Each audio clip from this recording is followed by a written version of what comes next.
पिंडी division पेरोची Mumtaz Hussain Chaudhary SSB marketing and builders की जानब से गरीब और मुस्तक अफराद के लिए शानदार रिहायशी मनसूबा, जिसमें कम आमदनी वाले अफराद के लिए आसान अक़सात और नकद प्लाट्स की खरीदारी का सुनहरा मौका।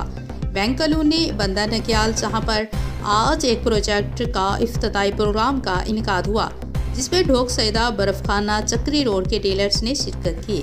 इस मौके पर रकबा के मालिक चौधरी सज्जाद अली मोहम्मद सईद इकबाल ने आने वाले मेहमानों को खुशामदीद कहा।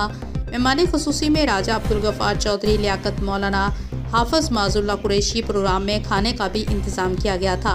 तमाम डीलर हजरात ने वर्किंग के हवाले से आपस में मुशावरत की।